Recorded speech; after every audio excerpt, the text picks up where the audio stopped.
เ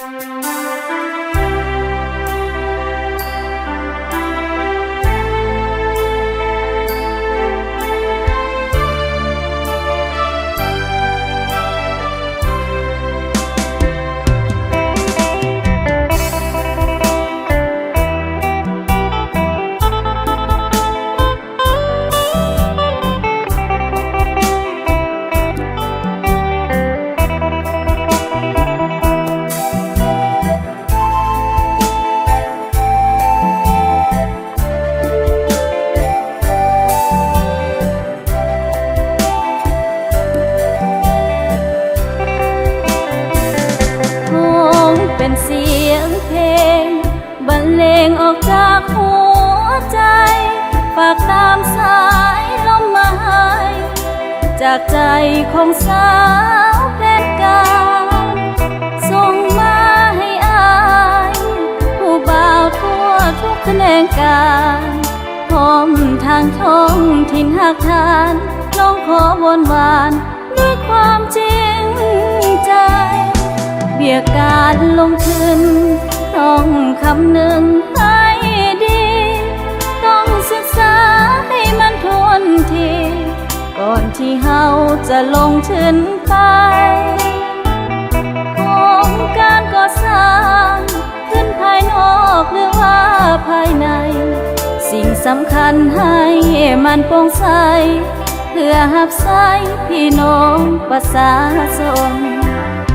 เบิ่งความสอดคล้องถูกต้องตามนโยบายต้องไปตามเป้าหมายแผนงานแผนพัฒนาให้มีจุดสูงตามแนวทางพนันวางมาแก้ไขความทุกข์ยากประสาอายจงอย่าสร้างไปซักซ้อนหากอายสนใจอยากจะไปขอ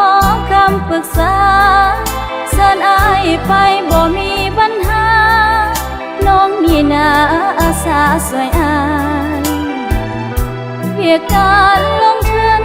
ในเรื่องหัวใจน้องนี้สบายสาวขอทอขอวอนน้ำสายพร้อมกันเด้ออายเพื่อชาติของเฮา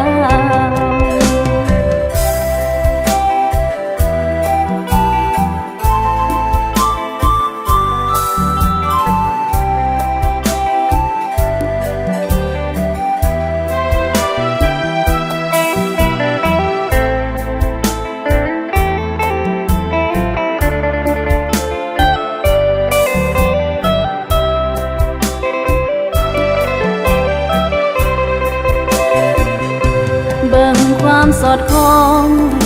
ถูกต้องตามนโยบายต้องไปตามเป้าหมายแผนงานแผนพัฒนาให้มีจุดสูงตามแนวทางพนันวางมาแก้ไขความทุกข์ยากประสาอายจงอย่าสร้างไปซักซ้อนหากอายสนใจอยากจะไปขอคำปรึกษาเชิญอายไปบ่มีปัญหาน้องมีนาอาสาสวยอายเพียงการลงทุนในเรื่องหัวใจน้องนี้สบายสาวขอทอขอวอนน้ำสายพร้อมกันเด้ออายเพื่อชาติของเฮา